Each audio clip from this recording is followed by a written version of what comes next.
글로벌 경제 이슈 짚어보는 김보미의 뉴스카페 시간입니다. 김 기자.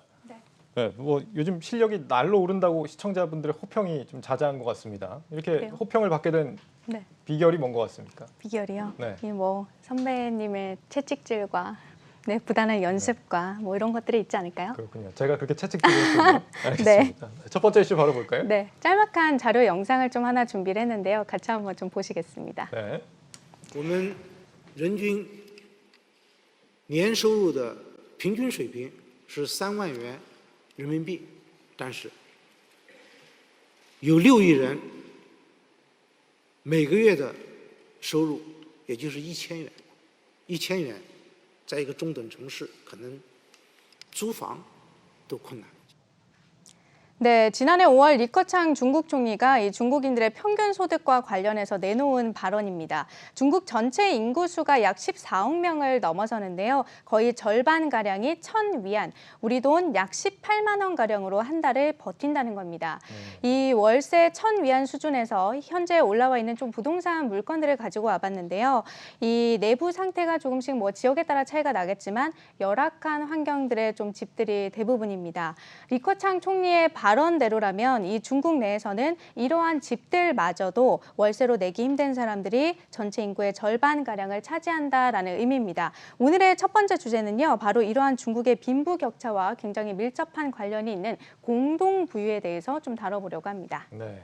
공동부유, 이게 정확히 어떤 의미입니까? 네, 한마디로 말씀드리면요, 다 같이 잘 먹고 잘 살자라는 뜻입니다. 예. 좀 더 정확하게는요, 이 부유층과 또 기업의 몫을 나눠서 다 함께 잘 살자라는 의미를 좀 담고 있는데요. 최근 들어서 시진핑 중국 국가주석이 이 공동부유를 정책 기조로 좀 전면하는 모습을 보이면서 이 주목받고 있는 키워드입니다. 되게 쉬웠네요. 공동으로 부유하자. 그래서 공동부유였군요. 네, 예. 별뜻 없죠. 네, 계속해서요. 네, 지금까지는요, 사실 좀 줄곧 성장에만 좀 주목을 해왔다면 이제부터는 분배에도 신경을 쓰겠다라는 의미입니다. 네. 세부적으로 좀 내용을 들여다보면 분배를 1, 2, 3차로 나누고 있는데요. 좀 자료를 한번 같이 보시겠습니다.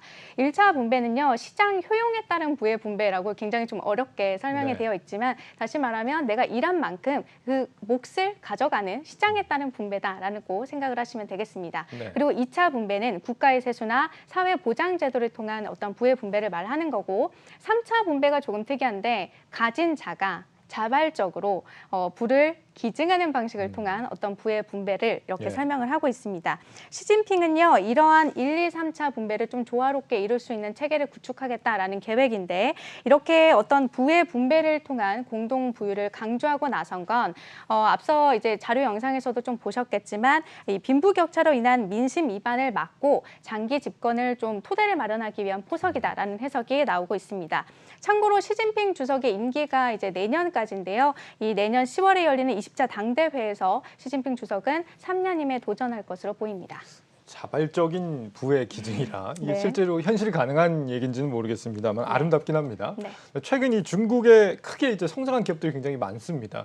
이런 기업들 사실 정부가 이번 얘기 공동 부유를 빌미로 좀 강제 수금에 나서려는 거 아닌가 이런 생각이 드는데. 네, 사실 맞습니다. 좀 더 정확하게 표현한다면 이 기업들에 대한 압박이 조금 더 심화될 것이다라고 표현을 하는 게 더 맞을 것 같습니다. 네. 왜냐하면 지난해부터 좀 빅테크 기업들을 비롯해서 이 중국의 어떤 정부가 기업들 때리기에 좀 대거 나서고 있는데요. 자료 화면을 좀 역시 준비를 했는데 같이 한번 좀 보시겠습니다.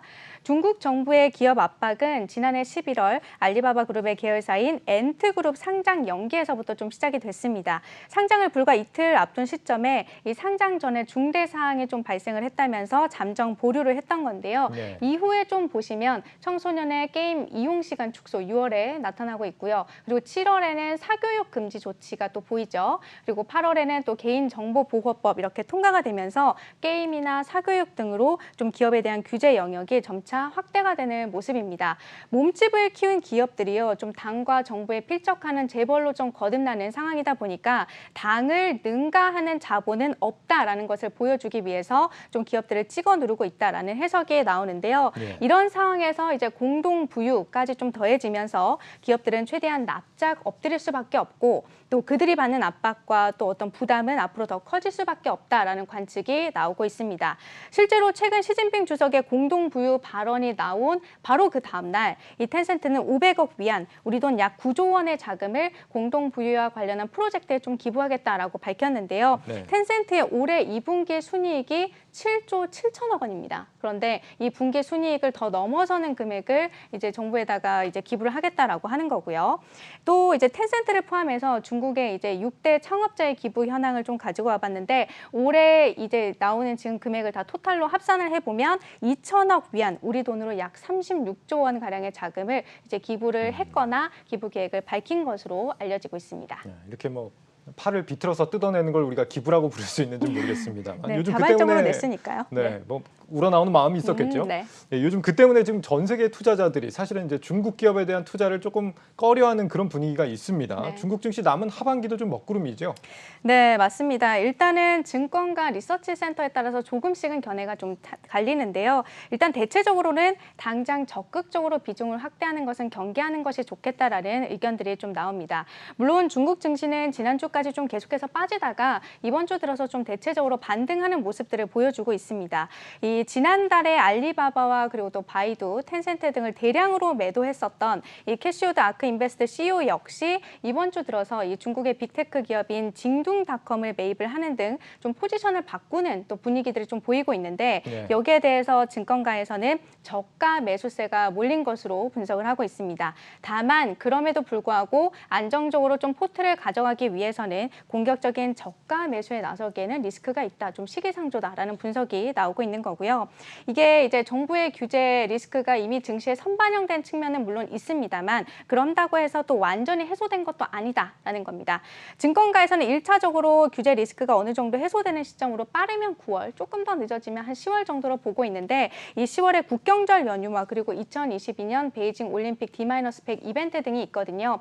그래서 이제 베이징 올림픽을 좀 안정적으로 좀 준비를 하고 있다라는 것을 보여주기 위해서라도 정부로부터 발생하는 잡음을 최소화하려는 모습들이 나타날 것이다라는 좀 전망이 나오고요. 예. 업종별로는 이 중국의 지금 현재 규제 대상이 되고 있는 백주, 술과 같은 어떤 소비재, 그리고 게임, 뭐 교육, IT보다는 중국 정부가 좀 적극적으로 육성하고 있는 본토 제조기업 위주로 투자 대상을 좁혀야 한다라는 조언이 나옵니다. 대표적으로는 태양광, 그리고 전기차, 또 반도체 등을 꼽아볼 수가 있겠습니다. 본토 제조기업이라고 하지만 주로 좀 첨단 산업 중심이네요. 네, 최근 이 중국 경제 지표도 굉장히 좀 좋지 않은 상황인데 중국의 그 공동 부유라는 실험이 정말 성공을 거둘지 경제에 도움이 될지 좀 지켜봐야겠습니다. 네.